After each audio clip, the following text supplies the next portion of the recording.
Señoras y señores, tengan ustedes muy buenas noches. Estamos en otro capítulo más de Bajo la Lupa. En primer lugar, damos la bienvenida de su retorno de vacaciones a la señora Estela Ruiz Díaz. Estela, bienvenida. Andrés, ¿cómo estás? Muy buenas noches, Alfredo. Muy buenas noches a la audiencia. Doctor Boxia, un gusto Andrés, compartir siempre contigo. ¿Cómo está? Estela, bienvenida. Gracias. Un saludo a la audiencia. Bueno, hoy tenemos dos temas muy interesantes, muy actuales. Vamos a hablar del tema de las vacunas, vamos a hacer un F5, una actualización sobre todos los datos, los que se saben y los nuevos que surgieron en las últimas horas, para que la gente vaya tomando conciencia y apuntando en qué franja, cómo tiene que hacer para inscribirse, para registrarse, para recibir la vacuna, quiénes pueden ser, quiénes no pueden vacunarse bajo ninguna circunstancia, etcétera. Vamos a hablar con gente que entiende mucho del tema. Y en los dos últimos bloques, presencia en piso del ministro Peta, con quien vamos a conversar sobre el regreso a clase. Hace rato que el ministro Peta no estaba hablando en los medios de tele. Así es.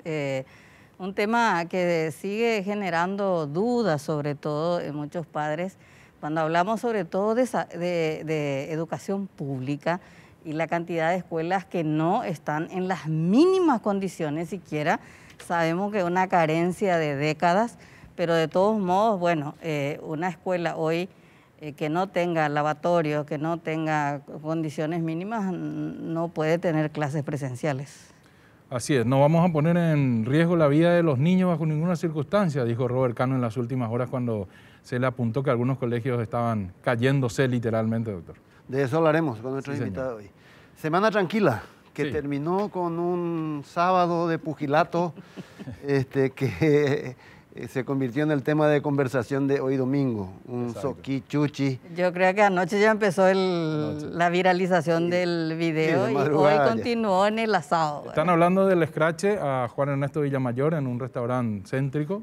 Más que un escrache, casi te diría una agresión, ¿verdad? Exacto, sí. Pero sí. Tenemos imágenes también inclusive de...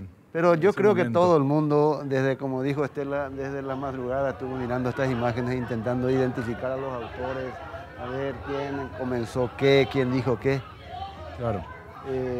Una pena que uno de los medios que tiene la sociedad, que es el escrache social, se haya visto de alguna manera empañado por una agresión física. Sí. No es lo ideal, no se puede de ninguna manera. Hay que diferenciar los escraches. Este es un modo de protesta que nació en la Argentina, sobre todo de los hijos de los desaparecidos, que aparecían en lugares donde estaban militares, por ejemplo, vinculados a la dictadura, y hacían una protesta pacífica, presencia permanente pero pacífica. Ese es el sinónimo, o sea, es el concepto del escrache. Acá vimos que hubo agresión. En un principio una señora es la que le reclama a Villamayor y luego se acerca a alguien que creo que es de apellido Jiménez, algo así, que es el que le da el famoso pecho oro, le llaman ustedes, ¿verdad? Entonces ahí hay una respuesta. Se dio en un restaurante del shopping... La Galería. La Galería, en un restaurante muy conocido de la capital. Y bueno, él es un ganadero que se convirtió en el héroe de las redes sociales, he visto.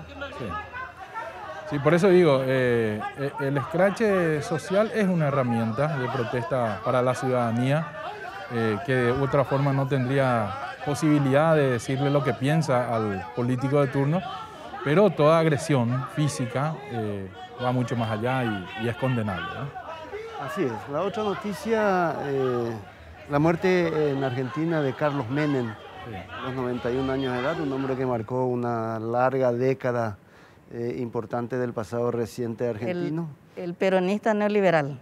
Sí, él comenzó, era siempre muy peculiar, gobernador de La Rioja. El de las patillas. De las patillas larguísimas, que la fue acortando a medida que fue cambiando de look. Y era corredor de rally, no sé si recuerdan. Un episodio muy triste, la muerte del hijo. Otro episodio fue cuando vino a correr el rally del Chaco. Siendo gobernador todavía. Siendo todavía gobernador en época de Stroessner, que también hubo un accidente de helicóptero. Exacto. Con un militar fallecido. Y un gobierno polémico que dio paso finalmente en aquella aquella famosa segunda ronda que nunca se hizo, el balotaje que nunca se hizo, sí, al gobierno de Kirchner. Pero quizás junto con Alfonsín las dos figuras relevantes de la transición argentina. Totalmente, marcó una década de la historia argentina reciente y bueno, falleció a los 90 años, Carlos Saúl Menem. A nivel local hablaste, Estela, de algo que es muy interesante, como las próximas internas que están extraordinariamente cerca. Sí, 4 meses. La cuestión de la pandemia nos dimos cuenta. La campaña electoral que van a tener todos los partidos, pero fundamentalmente los dos partidos tradicionales, va a ser muy corta, sí, porque en junio comienzan las... 20 de junio, creo. Sí, y allí Andrés y Estela creo que se van a dibujar los nuevos mapas de la geografía de intereses internos en las elecciones partidarias liberales y fundamentalmente en las municipales asuncenas coloradas, ¿verdad? Porque en otros lados hay concordia, en otros lados hay cuestiones muy locales, pero aquí en Asunción está el cartismo contra el abdismo, como fue antes. Bueno, y por ahí suelto a quien entrevistamos, nuestro amigo Martín Arévalo, que está quedando cada vez más solo, parece. Una prueba de fuego para Concordia. Sí, que no se da en Asunción. Claro. Y en el Partido Liberal, un fenómeno de esta semana que llamó mucho la atención fue la sorpresiva alianza entre Busarquis y el llanismo, lo cual le da una fuerza interna muy importante y deja la hegemonía de Efraín en duda. Veremos. Estas internas van a demostrar cuánto queda del efrainismo interno, qué fuerza puede sumar Busarquis al llanismo. Hay un tercer frente de Dionisio Amarilla, en realidad de Carlos Silva, su compañero de negocio allá por Villarrica, pero son candidaturas que darán que hablar, porque el futuro del Partido Liberal está bastante oscuro si es que no resuelve de manera clara estas pugnas internas que se arrastran desde hace mucho tiempo. Sí, en realidad lo de Asunción se puso interesante porque en un principio parecía que todo conducía a una candidatura de consenso.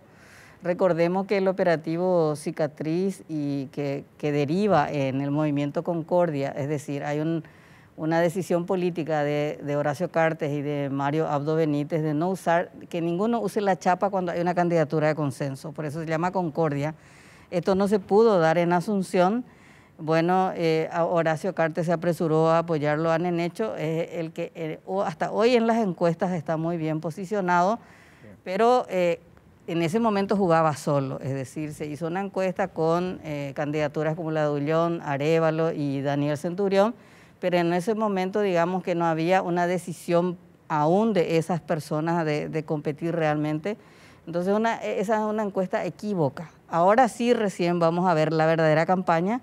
Estaba Brunetti también, Estela. Estaba Brunetti también, además. Lo sacó Mario Abdo, lo llevó al ministerio para allanarle un poco el camino. A Daniel Centurión. Brunetti que venía para cambiar la política. Vino a cambiar la política. Nadie se resiste. Como me decía un político cuando le decía, ¿por qué lo que ustedes quieren ser tantos ministros? Le dije una vez. ¿Qué? Bueno, obviamente está el manejo presupuestario, ¿verdad? Pero ese del auto, no digo el Cadillac, pero el chofer, el ministro, la investidura del ministro, canonjía, todo lo que implica el ritual ese.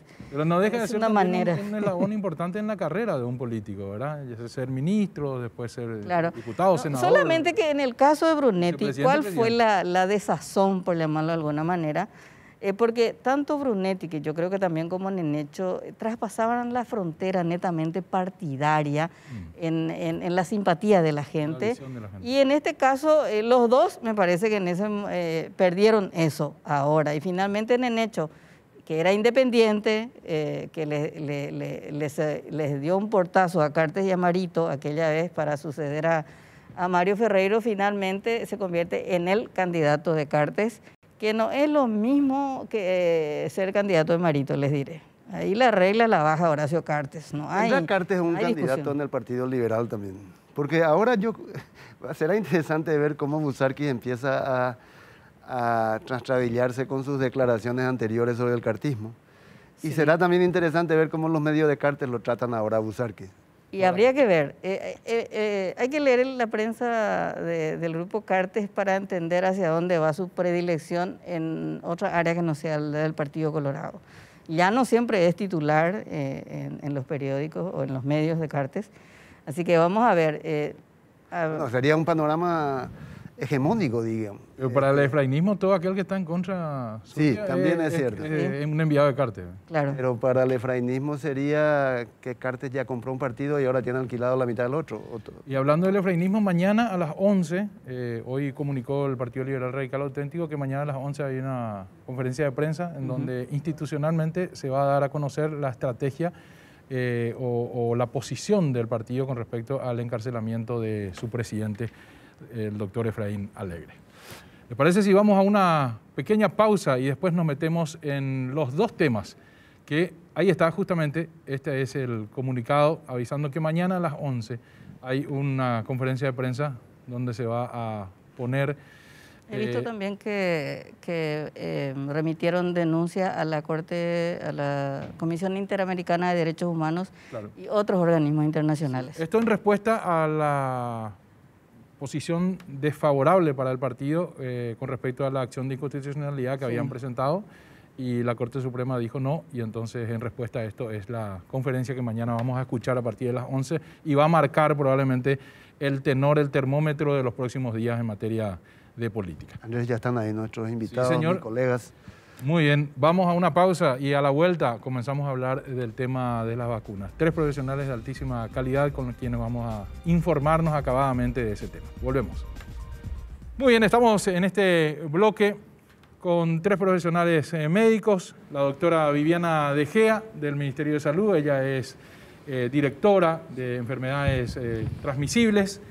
El doctor José Fusilo, presidente de la Sociedad Paraguaya de Neumología, y la doctora Laura Báez, especialista en medicina interna e integrante del equipo COVID del Grupo San Roque. Doctora, muy buenas noches, gracias por estar. Muy buenas noches a la audiencia, un gusto estar aquí. Doctor José Fusilo, muchas gracias por estar siempre cada vez que le necesitamos. Buenas noches, gracias por la invitación. Muy bien, y vía Zoom está la doctora De Gea. Buenas noches, doctora, un gusto saludarle. La molestamos nuevamente, la teníamos hace 15 días, pero siempre es bueno hacer un F5, una actualización de cómo están las cosas. Mañana es un día importante, la Organización Mundial de la Salud va a hacer o va a someter al análisis de AstraZeneca y probablemente después de esa aprobación va a estar dirigiéndose a todos los países comprometidos. Mañana 15 de febrero, según se lee en el portal del Ministerio de Salud Pública. Buenas noches, bienvenida, doctora. Buenas noches también a los colegas que están en piso. Gracias por el espacio de siempre para informar las noticias del Ministerio. Bueno, doctora, ¿cómo le va? De la última vez que hablamos hasta ahora, lo que ha crecido es la ansiedad de la gente, la angustia porque se comience a vacunar, porque lleguen las vacunas, sobre todo viendo cómo alrededor nuestro, la mayoría de los países ya comenzó. Por eso me gustaría comenzar por allí con usted. ¿Hay alguna novedad al respecto? Sí, se entiende la ansiedad y la angustia. Realmente ha ocurrido lo que el mecanismo COVAX quería prevenir, que era, ellos querían justamente crear este mecanismo para tener un acceso equitativo a las vacunas y que los países pequeños como nosotros y que no somos grandes potencias mundiales puedan acceder al mismo tiempo. Sin embargo, eso no pudo ser porque además del mecanismo COVAX, los países que tienen un gran poder adquisitivo y que de repente también hay otras cuestiones económico-políticas que entran ya ahí más que lo técnico, de todas maneras hicieron los acuerdos bilaterales y bueno, es la situación que estamos viviendo. La novedad, digamos, es lo que ya sabemos todos a partir del 10 de febrero, si no me equivoco, un poco, sí, el 10 de febrero empezamos con el registro de personal de salud y si bien tuvimos algunos inconvenientes informáticos el primer día, la primera mañana, luego eso se pudo subsanar. Y tenemos incluso el conteo en tiempo real de las personas que ya están registradas. Llevamos 28.200 personas ya registradas para una población que nosotros estimábamos de 70.000 personas.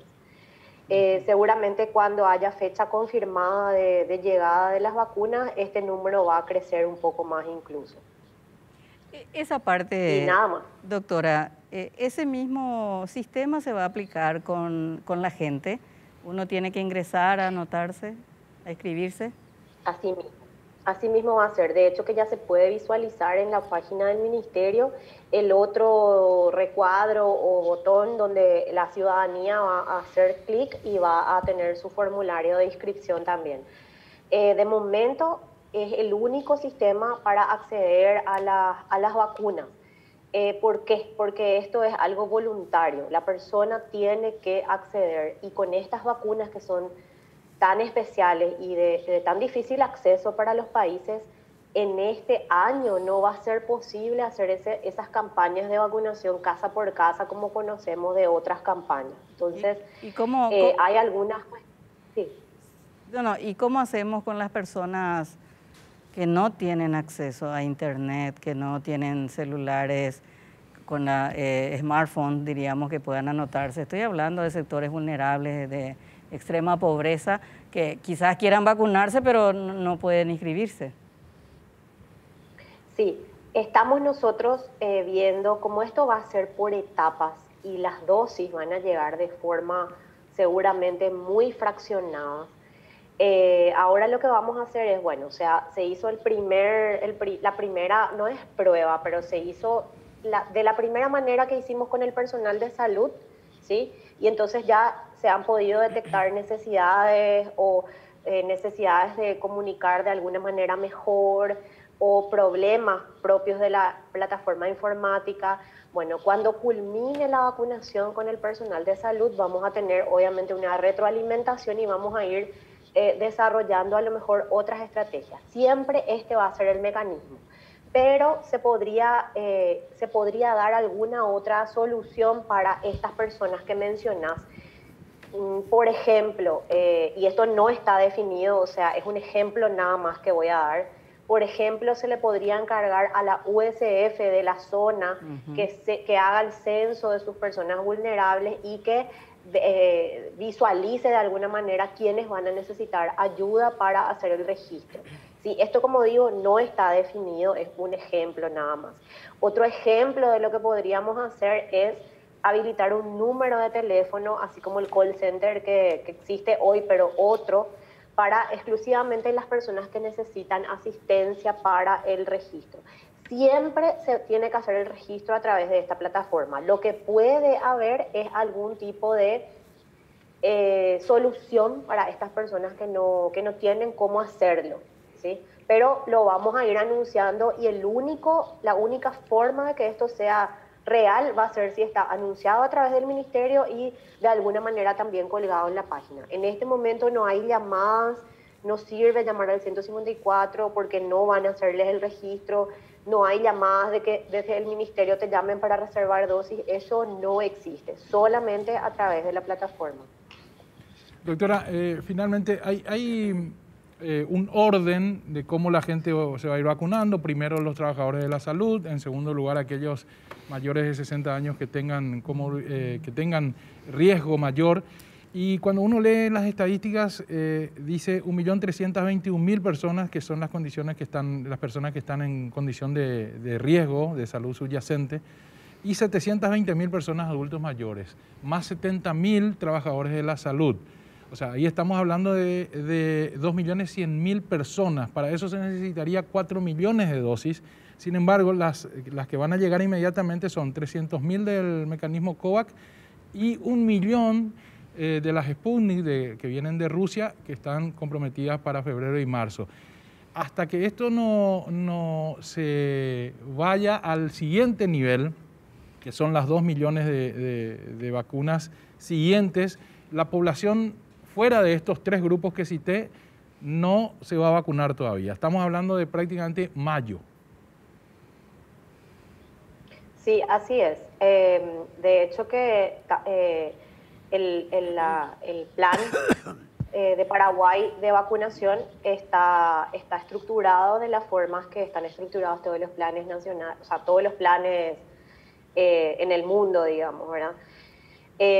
nosotros hicimos ese cálculo justamente de quiénes son las personas más expuestas o con más riesgo de tener una enfermedad grave por COVID, y por eso están esos cálculos que mencionaste recién.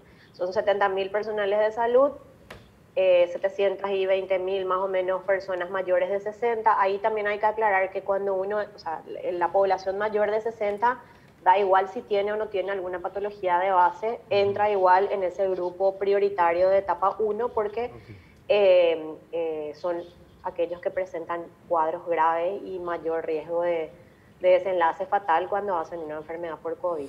Y luego las personas con al menos un criterio de riesgo, ¿verdad? Y después van siguiendo las etapas. Está todo calculado para hacer, o sea, no es calculado, está todo planificado para que todo ese grupo, etapa 1, etapa 2 y etapa 3, se pueda hacer a lo largo de este año, que es lo que Paraguay adquirió a través del mecanismo COVAX y de los acuerdos bilaterales. Lo que no tenemos son las fechas. De hecho, eso ocurre en todas partes del mundo. Sí, es verdad que otros países ya empezaron a vacunar, pero como les decía al inicio, es una situación más económica, política, que una cuestión meramente técnica, médica, ¿verdad? Entonces, el plan, la planificación y lo que Paraguay se comprometió, o sea, comprometió al mecanismo COVAX, es la entrega de estas dosis para las 3 etapas a lo largo del año.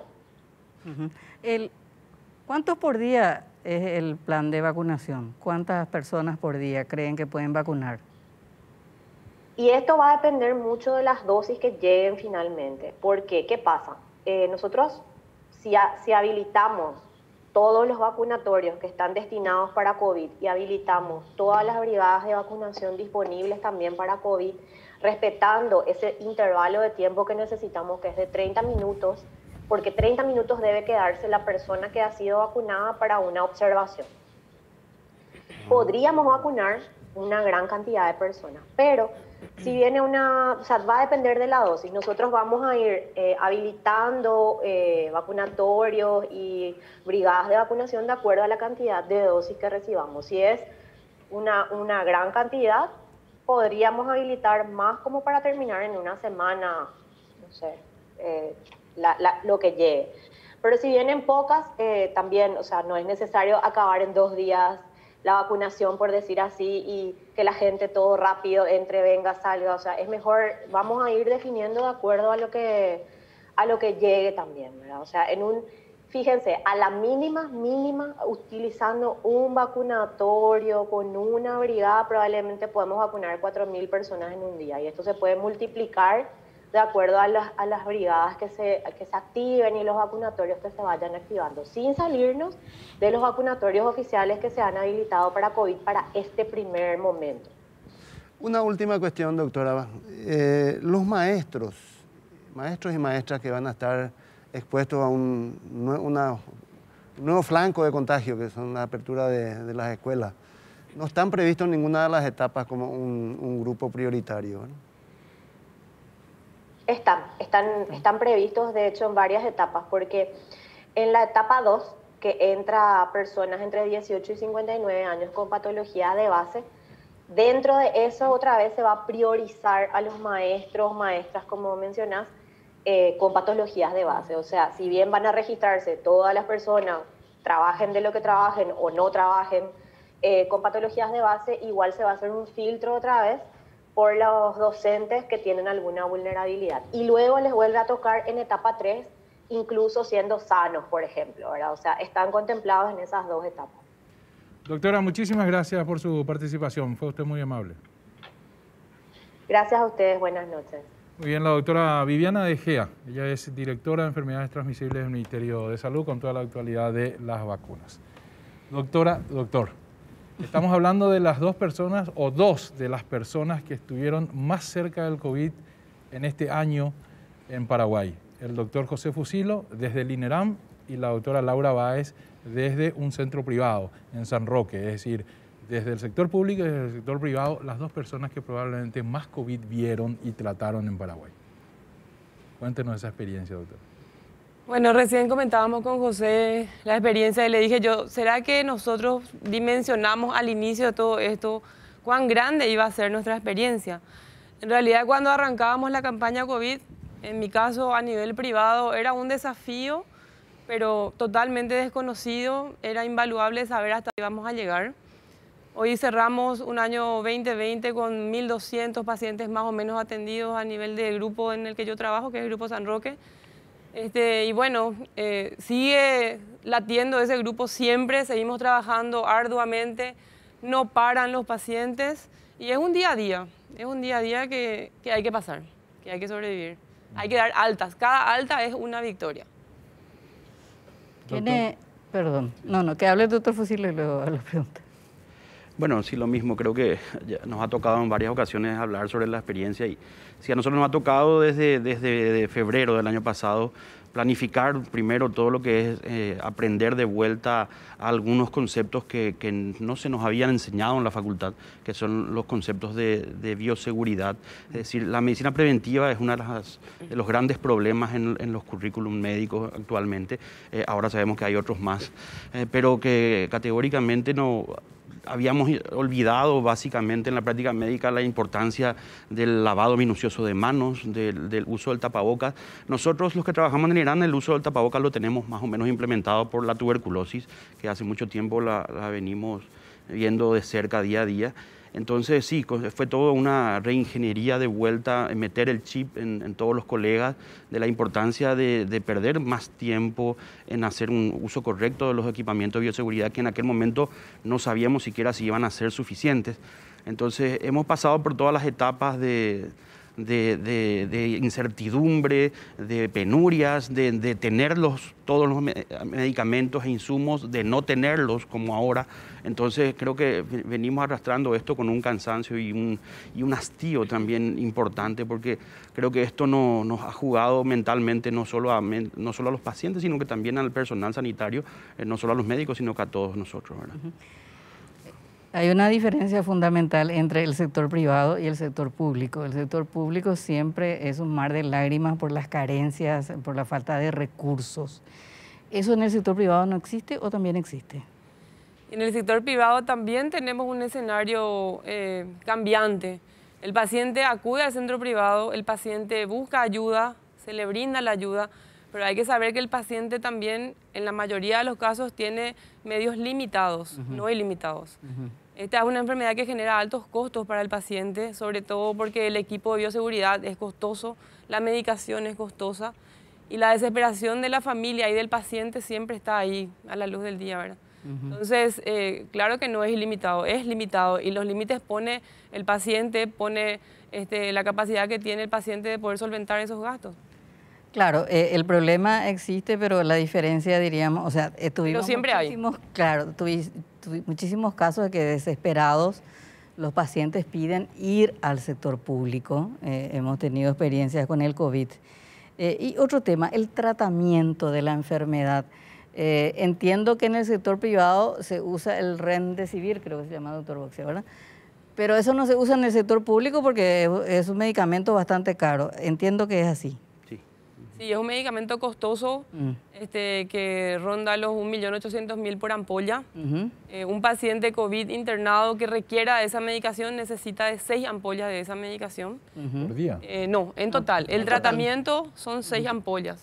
Casi sigue siendo, para mí, mí, por lo menos en mi experiencia, sigue siendo la bandera en nuestro esquema de tratamiento. Usamos en los pacientes que tienen indicación, solo que tienen una indicación precisa. No todos los pacientes necesitan y tampoco a todos los pacientes les sirve.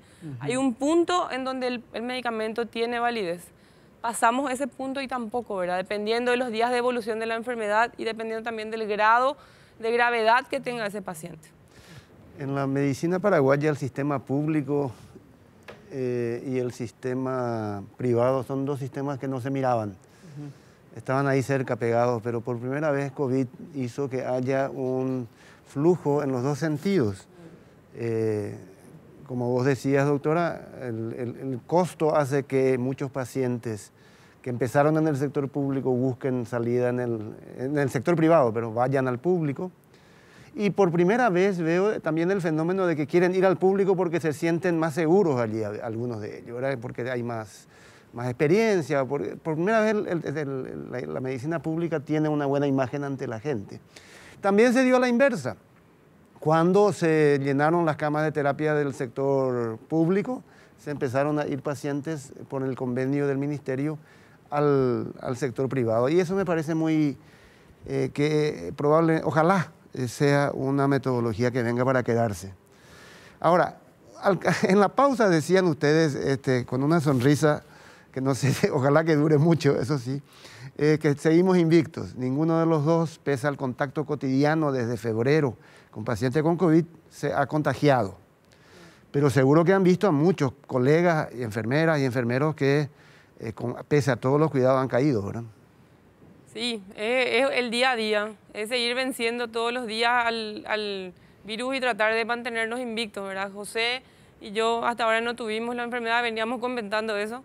Y sí nos tocó ver y nos tocó tratar a colegas, a amigos, a familiares de colegas, pero ahí en el mundo de blanco mucha gente que cayó.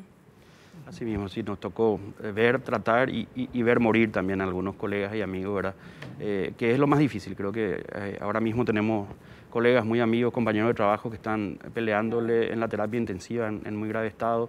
La situación para nosotros siempre fue mucho más complicada, ¿verdad? Porque aparte de tener que, digamos, aprender a convivir con una nueva forma de hacer medicina, porque ha cambiado radicalmente la medicina de hablar con los familiares en la habitación, de explicarle a todo ello. Hoy por hoy el teléfono explota con 200, 300 llamadas por día de familiares desde las 5 de la mañana preguntando cómo están sus familiares, ¿verdad? Creo que eso no diferencia, el público y el privado es igual, y eso lo sabe también Laura, que todos los días la comunicación ha cambiado. Hay una forma, en este momento nosotros somos prácticamente lo único que ve el paciente diariamente porque no tiene familiares. La empatía también radicalmente cambió, tuvimos que acostumbrarnos a que nosotros somos lo único que tiene el paciente y eso es lo que creo que hace la diferencia hoy día también incluso en el trato de los pacientes. Al comienzo le teníamos miedo, hoy día le tenemos aprecio, le tenemos muchos cuidados y entonces afortunadamente seguimos, como se dice, invictos, nos cuidamos mucho, pero también eso genera mucha ansiedad porque ahora tenemos como que estamos rezando día a día por seguir soportando esta persistente situación hasta tener la vacuna, ¿verdad? Nosotros tenemos con más ansias que todos esperamos la vacuna y le decía hace poco a algunos colegas, espero que la primera vacuna del ministerio nos llegue a nosotros en el INERAM porque la venimos remando hace realmente mucho tiempo, ¿verdad? Muy bien, vamos a una pequeña pausa y después seguimos conversando sobre el tema COVID con dos de las personas que más cerca tuvieron este flagelo en el último año en Paraguay. Muy bien, doctora Laura Báez, doctor José Fusilo. Científicamente hay un dato relevante de las últimas horas que muestra que la población paraguaya no tiene muchas intenciones de tomar la vacuna, de ponerse la vacuna, de aplicarse. Ya era luego negacionista cuando apareció el COVID. Con el COVID. Ahora Sí. es negacionista de la vacuna. Sí. Lastimosamente hay un ranking publicado ahora por una revista médica que se llama Lancet, en donde se ve que nuestro país está en 5º lugar, pero de abajo, donde mostramos el negacionismo ante la vacuna y un 49% de la población no quiere recibir la vacuna. 49%. 49% no quiere. Es muchísimo. La mitad, uno de cada dos personas no le interesa mucho. ¿Qué implica eso en términos de inmunidad para el resto de nosotros? Vamos a suponer, bueno, el resto nos vacunamos, pero tenés a otra, o sea, vamos a suponer que es casi la mitad del país que no se vacunó. En términos epidemiológicos, ¿qué significa eso? Implica mucho porque para alcanzar las famosas inmunidades colectivas o de rebaño se necesitan más de un 60% de personas inmunizadas, ya sea naturalmente por la enfermedad o por la propia vacuna, ¿verdad? No tenemos nosotros muy bien en claro la cantidad de personas que han sido afectadas por la enfermedad en total en nuestro país. No tenemos todavía un estudio de cero prevalencia, pero se calcula que no llegamos al 10% todavía de personas que han padecido la enfermedad. Es decir, hay un 90% de población susceptible a padecer la enfermedad y estamos hablando de que la mitad de ellas eventualmente no quiere vacunarse, ¿verdad? Este trabajo de Lancet se publicó hace 2 días y se basó en encuestas en los diferentes países y Paraguay figura entre los 5 países que menos asume la posibilidad de ponerse la vacuna, ¿verdad?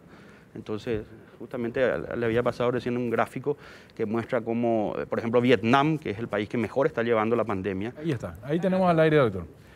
Ahí podemos ver en azul la cantidad de personas que respondieron que quieren ponerse la vacuna. Azul son los que sí quieren. Los que sí quieren, y en anaranjado los que no quieren. Podemos ver que de la mitad del fondo de la tabla, nosotros estamos, fíjense, en el 5º lugar viniendo de abajo, por encima del Líbano, de Francia, de Croacia y Serbia. Estamos hablando de países como Francia que sí están teniendo un movimiento enorme antivacuna. Pero es lo que me llamaba la atención. Algunos de esos países, Francia es uno de ellos, tienen movimientos muy activos, militantes casi diría, muy mediáticos, negacionistas. O sea, hay como una estructura, movimientos, líderes. Acá en Paraguay, sin embargo, excepto alguno que otro, incluso algunos médicos, eso no se ve. Pero evidentemente en la población, por algún motivo sociológico, cultural o lo que sea. Religioso. No sé, Estela, si religioso, pero bueno, no sé. ¿Hay algún motivo que hace que la gente le tenga miedo a la vacuna? Ahora, ¿qué es lo que se recomienda cuando uno está tomando otra vacuna paralelamente? ¿Se puede igual poner la vacuna del COVID o hay que esperar una cantidad de días determinado dependiendo del tipo de vacuna que se esté poniendo? No, se pueden poner vacunas concomitantemente, ¿verdad? Generalmente, así como vemos en los niños que ponemos vacunas, más de una vacuna le ponemos a nuestros niños cuando les llevamos al pediatra, bueno, esto es lo mismo, esta es una vacuna independiente a otras patologías. Mucha gente me pregunta, ¿y qué hago en la vacuna de la influenza? Por ejemplo. Y hay que colocarse la vacuna de la influenza. Una antigripal. Una vacuna antigripal estacional es una vacuna independiente, ¿verdad? ¿Y los pacientes con cáncer? Los pacientes con cáncer son pacientes muy expuestos, ¿verdad? Entran dentro de un grupo de riesgo que tienen que recibir la vacuna. Tienen que recibir la vacuna. La otra pregunta frecuente que recibimos siempre es que las embarazadas se pueden poner, y la otra es cuánto tiempo después, para aquellos que están con una planificación familiar, cuánto tiempo después de recibir la vacuna de COVID pueden quedarse embarazadas. ¿Hay riesgo, no hay riesgo? ¿Qué dicen las pruebas preliminares de esta vacuna? El tema con las embarazadas es que tanto los estudios fase 3 de todas las vacunas que están siendo más promocionadas no incluyeron población de gestantes, ¿verdad? Entonces todavía queda un poco esa interrogante. Uno sabe que en teoría estas vacunas probablemente son seguras, pero no han sido una población testeada en esta fase inicial. Ahora recién AstraZeneca, Johnson & Johnson van a probar en gestantes y en niños a partir del fin de mes. Entonces recién podríamos tener ese tipo de información, pero hoy por hoy no hay muy poca información en gestantes, ¿verdad? Ahora, esa población pediátrica termina cuando un chico de 17 años, un joven de 17 años, ¿se puede vacunar? En teoría, el estudio Sputnik incluyó chicos desde 16 años, la AstraZeneca desde 16 también. Y hoy sabemos que la población que más contagia justamente es el grupo etario entre 14 y 18 años, ¿verdad? Cuando hablamos de lo que es la escuela, sabemos que ese es el grupo que más contagia, no los chicos. ¿Y acá en Paraguay cómo va a ser? Y aquí en Paraguay desconozco todavía cuál va a ser el grupo que se va a vacunar, pero tengo entendido que a partir de 18 años. Doctores, ¿ustedes tienen una opinión con respecto a la vuelta de clases con el tema del COVID? Porque es una gran preocupación de los padres, más allá que sea, hay mayor preocupación de los padres cuyos hijos van a las escuelas públicas que tienen menos condiciones. Pero también en el sector privado hay muchas dudas con respecto a...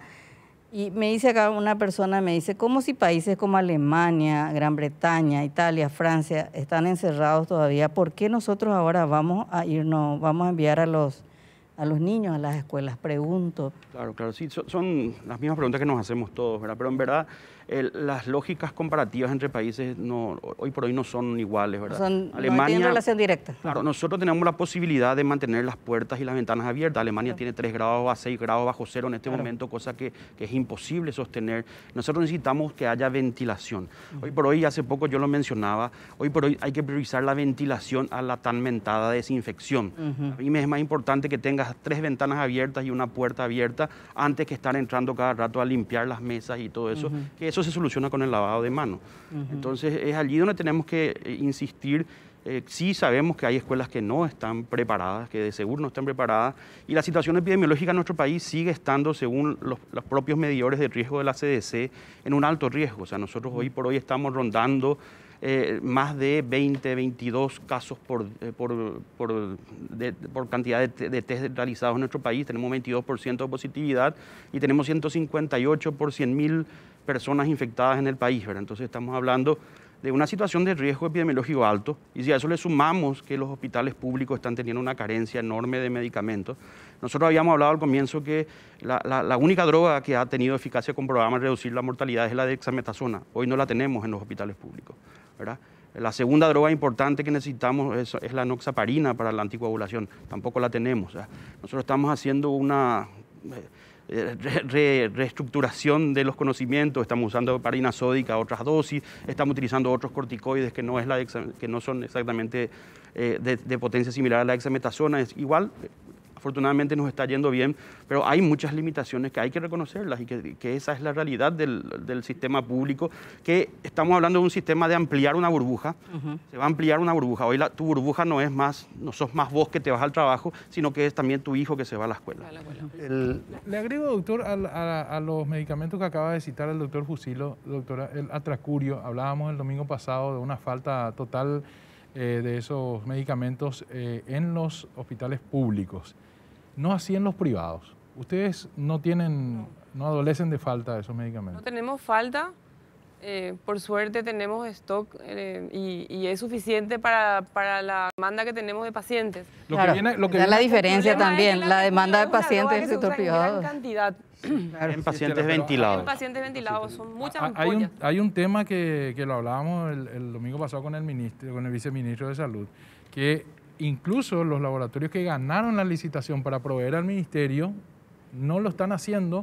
¿Por qué? Porque ganaron una licitación a 15.000 y en el sector privado le están pagando 80.000. Claro. Entonces, les es preferible pagar la multa de no proveer, de incumplir ese contrato y vender a 80.000. Es decir, también dentro de esta precariedad que habla el doctor, hay una especulación importante del sector privado. Es que ustedes estarán de acuerdo conmigo que hay leí algunos artículos que hablan de un verdadero fracaso moral de la humanidad.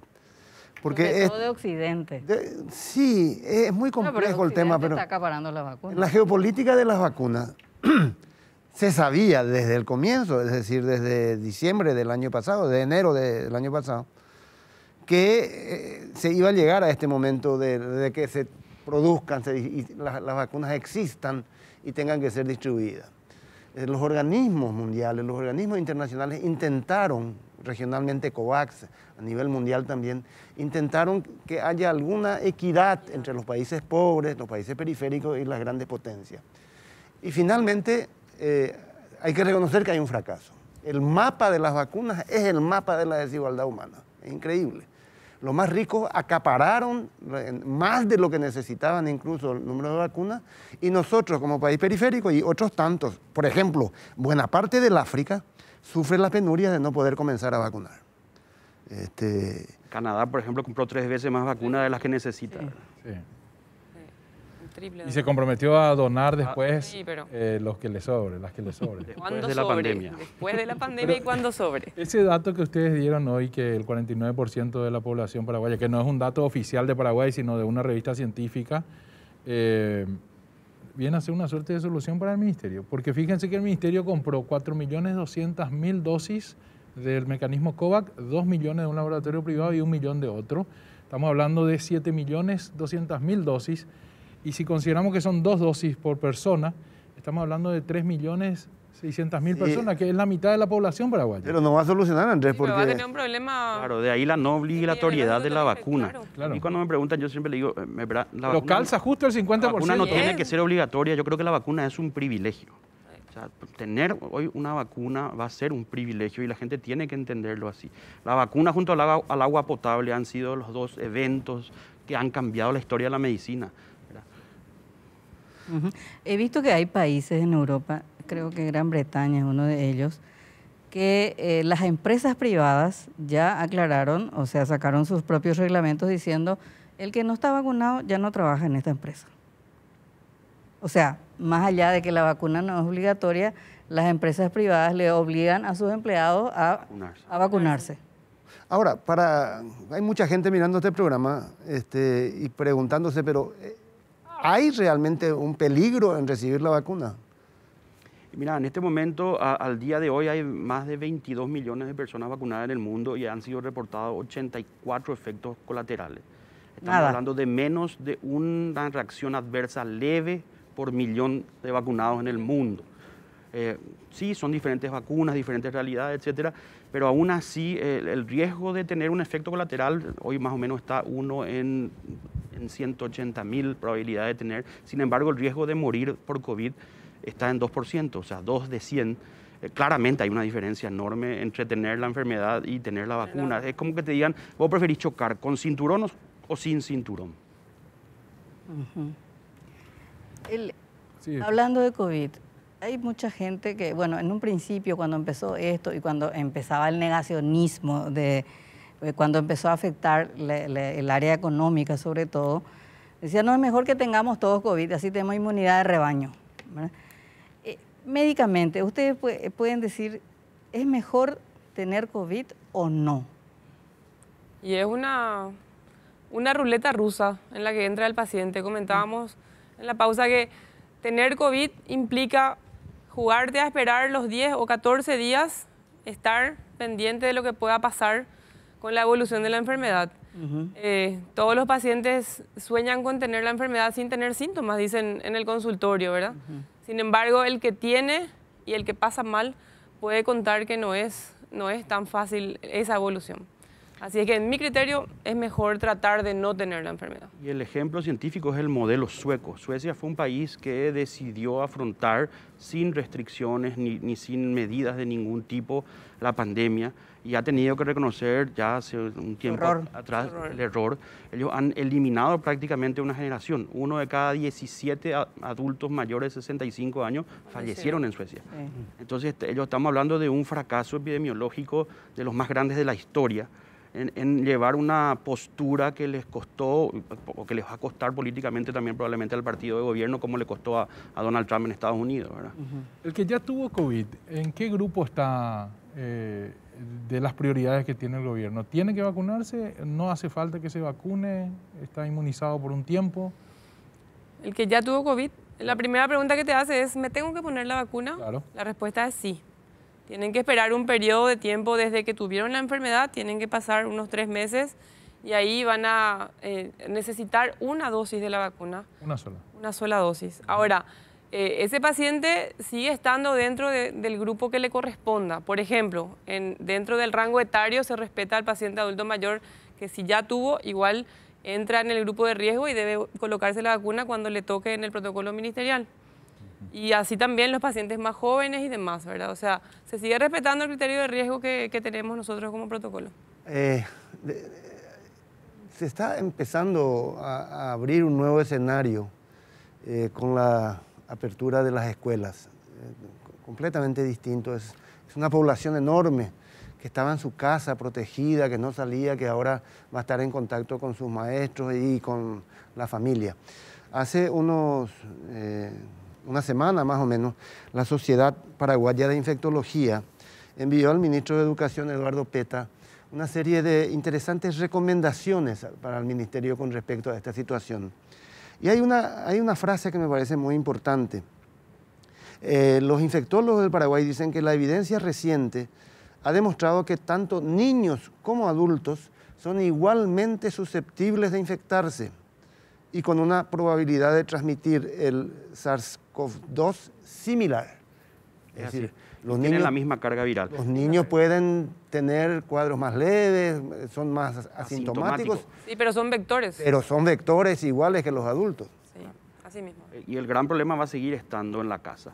Hoy hay muchos trabajos también que han demostrado que las escuelas no han sido un foco de superdiseminación marcado, pero que sí se ha transmitido eso a los hogares, ¿verdad? Y entonces es allí donde hablamos de que se amplía una burbuja. Y cuando a mí me preguntan eso, yo le digo, bueno, primero tenés que ver cómo está preparado el colegio o la escuela donde va a ir tu hijo, y segundo, ver cómo está preparado tu hijo. Estamos hablando de una población que estuvo encerrada en el sentido escolar durante un año. O sea, hay que ver cómo ellos están, cómo han adjudicado a su modo de vida, el lavado de manos, el uso de mascarillas, a saber ajustarse, porque eso es muy importante también. O sea, cómo están educados nuestros hijos para liberarlos y decirles, vas a volver a ver a tus compañeritos después de un año, vas a convivir con ellos, no podés salir al recreo, no podés abrazarles, no podés... Eso es muy importante que los chicos... Y ahí yo creo que hay un déficit, y creo que va a venir el doctor Peta después. No existe una sola publicidad de vuelta segura a clases dirigida a los niños. A los niños. Son los principales actores. Que haya... De hecho, el protocolo se lanzó hace 4 días, ¿verdad? ¿Vos tenés, doctora Laura, hijos en edad escolar? Tengo 2 hijos, Santino de 12 y Azul de 8. ¿Van a venir al modo híbrido, al modo presencial? Ellos no se van a ir al colegio todavía, muy a pesar suyo. Los 2 están disgustados conmigo por la decisión. En realidad, van a un colegio que aparentemente está preparado. Más allá de eso, tienen contacto con los abuelos. Entonces, para mí eso implica un riesgo innecesario. Así es que vamos a esperar las vacunas a ver si después en el segundo llamado podemos llegar al colegio. Muy bien, doctor José Fusilo, doctora Laura Báez, muchísimas gracias por compartir sus conocimientos y su experiencia. Gracias. Gracias por venir. Gracias. Gracias por la invitación y saludo a mi señora que me amenazó que si no le mando saludo por el Día de los Enamorados. Vimos que compraste... Beso para ella que me dio permiso para venir. Vimos que compraste unas lindas rosas que le vas a llevar. Ustedes dijeron que me iba a regalar, el profe me dijo que me iba a regalar. Andrés, le pones en aprieto. Vamos a una pausa y enseguida volvemos. Va a estar con nosotros el ministro de Educación, el doctor Eduardo Peta San Martín, para hablar del regreso a clases. Muy bien, estamos en este bloque para hablar del regreso a clases. Padres, madres, atentos a cualquier consulta, porque está con nosotros el principal responsable de la educación en Paraguay, el ministro de Educación, Eduardo Peta San Martín. Muchísimas gracias, doctor, por estar. No, al contrario, Andrés, gracias por la invitación y a todos los televidentes un saludo especial en el Día de los Enamorados, el Día del Amor. Estela, un gusto volver a verte, doctor Boxia también. Bueno, de los primeros 2 bloques de este mismo programa surgieron muchas interrogantes, la mayoría de ellas ligadas al tema COVID, al razonamiento de por qué volver a clases cuando en otras latitudes no es lo que se recomienda.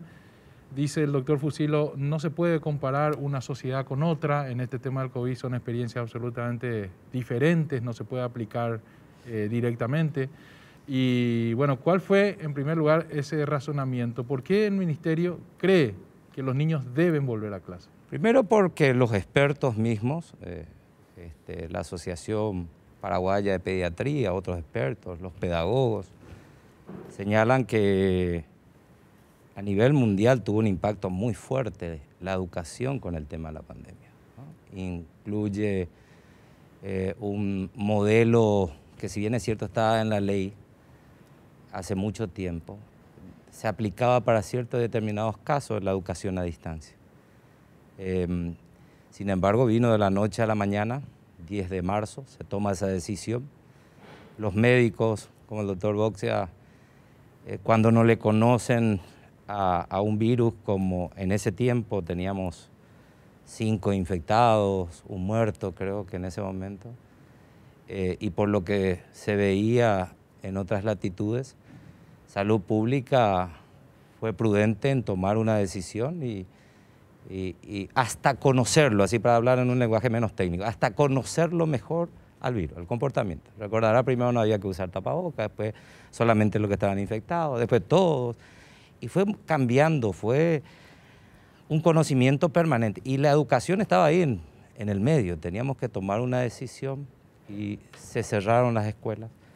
Sabíamos que había que reaccionar al 11 de marzo con una modalidad a distancia virtual, preparar una plataforma donde se les preparaba a Estela, docente, todo su desarrollo de clases de primer grado, a Boxia el del segundo grado, entonces entraba ahí Estela, bajaba, eso le preparaba el MEC para 70.000 docentes.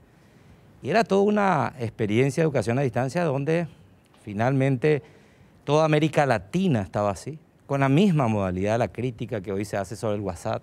Hay países acá en la región que usaban mayor cantidad de el WhatsApp como plataforma para enseñar.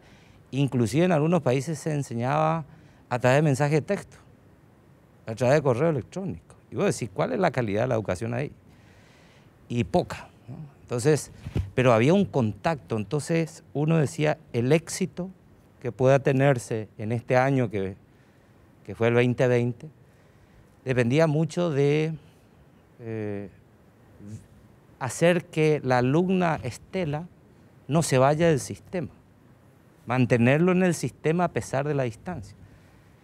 Los padres se convirtieron en docentes y decían, ¿qué hacemos? Estábamos todos encerrados. Y decir, pero ¿y cómo yo te voy a ayudar? Y fue un proceso donde la educación no tuvo, dice Mazzoleni, el tiempo que tuvo salud pública para prepararse y enfrentar. Es decir, ellos no tenían los hospitales colapsados para abril, ¿no? Inclusive mayo, y nosotros teníamos que reinventarnos en el sistema y sostener la educación a distancia. Entonces terminamos un año donde dijimos, vamos a probar el último año de la media, el tercero. Con colación incluida, hicimos un protocolo y nos arriesgamos. Eran más independientes o más grandes los adolescentes de esos niveles y no tuvimos un solo reporte ni de docentes ni de alumnos, incluyendo colación, de contagio en las escuelas, con un protocolo sanitario ya implementado. Y el desafío del 2021 es decir, bueno, seguimos con la modalidad, consultemos. No es recomendable, no es lo mismo la educación presencial que la virtual. Nunca le vas a poder equiparar a un docente que está detrás de un equipo informático a un presencial. Y entonces hicimos unas consultas. La gente tenía la intención de enviar a sus hijos, independientemente de lo de la doctora, que es un ejercicio de la patria potestad. Y hoy, a esta hora, pedir reporte, qué porcentaje se está inscribiendo. No es una encuesta, claro, es una decisión. Y estamos en 58.2 contra 42 puntos. Los que ya tomaron la decisión. Sí, presencial todavía no tomó decisión. Presencial está arriba. Ya se inscribieron. Ya puso el nombre y apellido de sus hijos. Y eso en una plataforma. Aparte está lo que se inscriben en las escuelas y ellos van cargando y van sumando. Y ahí tenemos una decisión. Perdón, pensé que iba a ser a la ese dato que acaba de dar es importante. 58% es nacional o capital. Nacional. ¿Y hay una diferencia entre lo capital y lo rural? Sí, 60% de la matrícula está en el área rural, 40% en las zonas urbanas. Es decir, en Asunción y Central el 40% de la gente prefiere ir y en el área rural el 60% prefiere ir. No, te estoy hablando de la cantidad de matriculados. Claro. La cantidad 60-40 es en la zona. Vos mirás y el 20 se cierra las inscripciones, el 20 de febrero. ¿Pero qué se entiende por área rural, ministro? Rural son los que no están en zonas urbanas, por ejemplo. Una compañía. Una compañía, te voy a dar un ejemplo, Trinidad, Itapúa. Trinidad, la parte urbana sería la ciudad. Y si vos te vas 5 o 6 kilómetros, encontrar una escuelita. Okay. Pero, por ejemplo, Departamento Central, ¿hay área rural ahí? No, ahí todo estamos hablando de zona urbana. Central es muy particular, pero vuelvo a decir, hay una decisión, hay un interés superior del niño que hay que proteger, que es la educación, la salud, y una patria potestad donde se le dice, doctor, usted tiene dos ofertas. Una presencial, hoy ya le conocemos más al virus, dice salud pública, ya sabemos que esto, lavarse las manos es la mejor vacuna.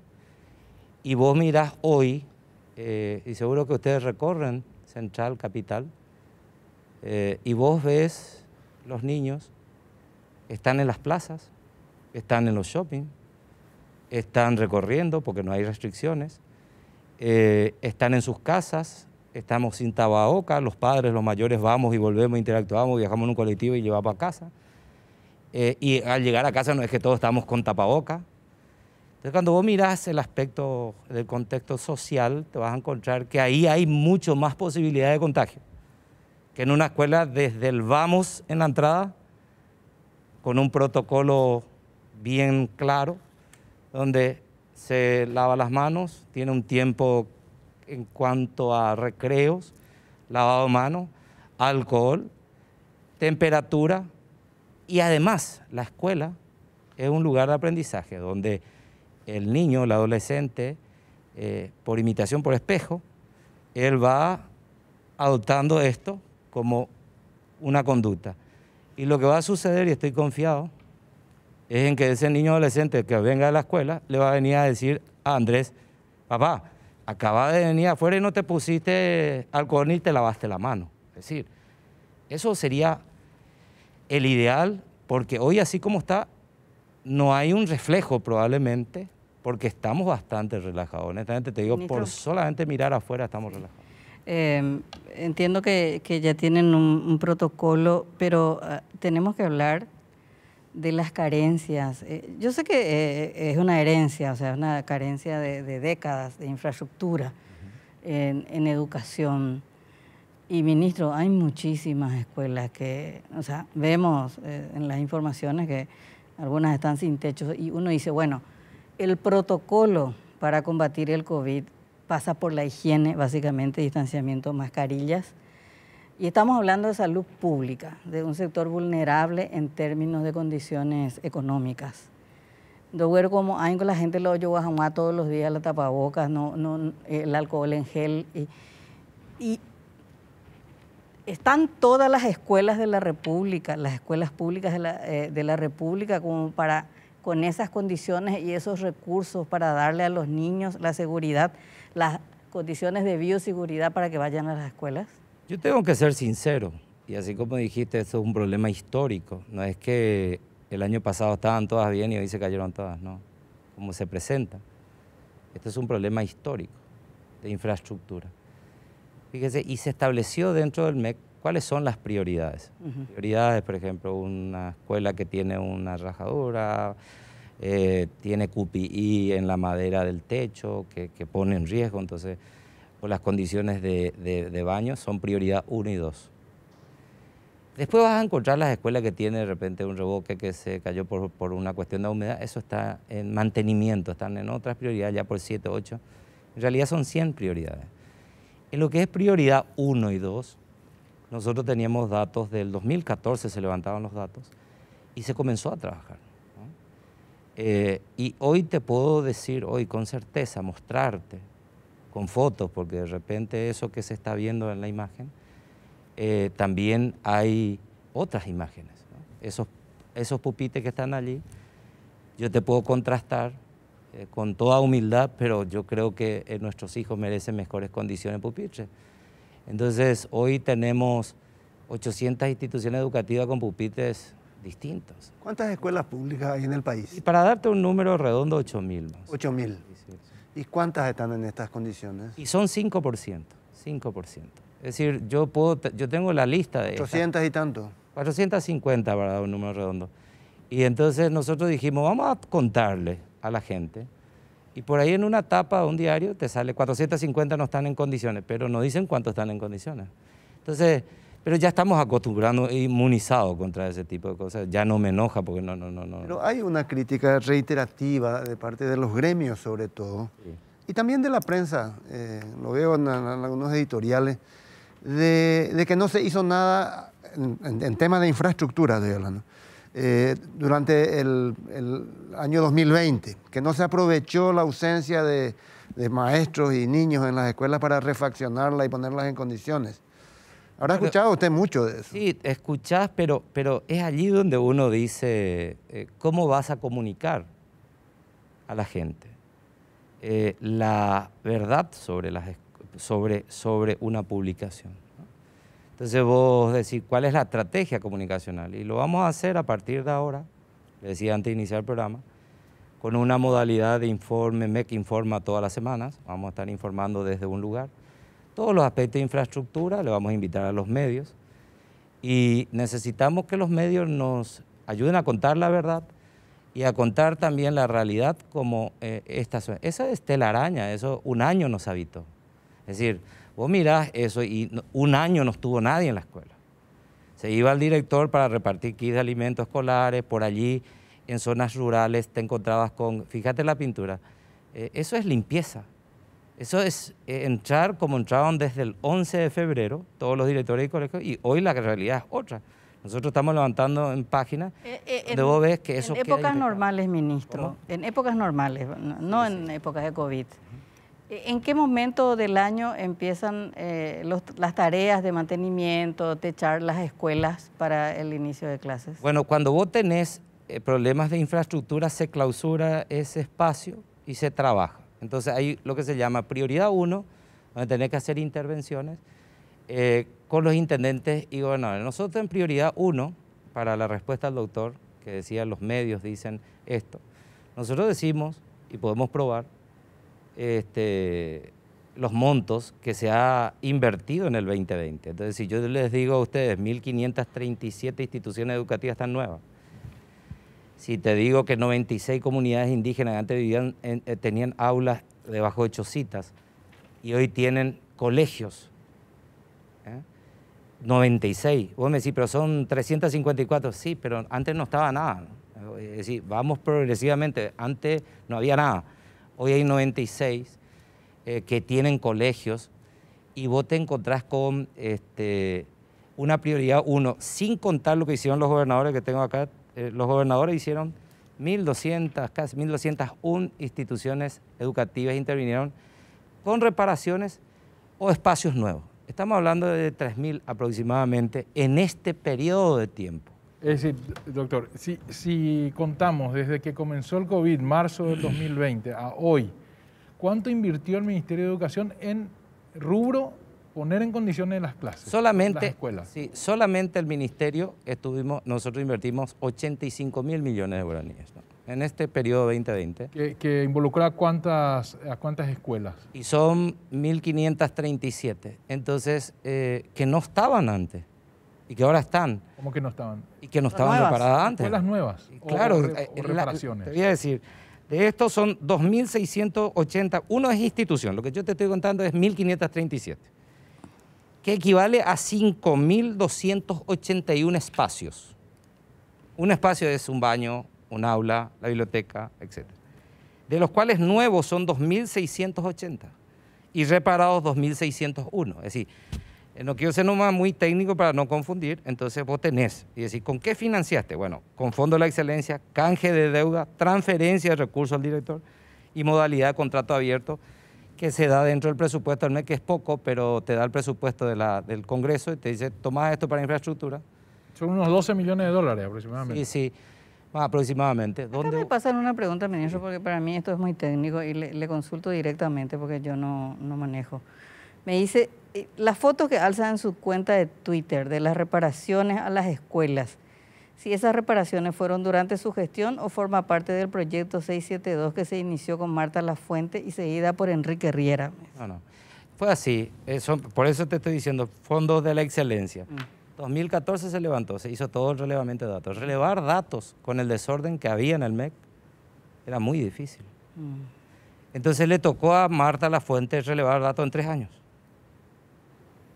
¿Te acuerdas que vino un problema de infraestructura? 2017. Claro, desde que asumió. Asume Riera.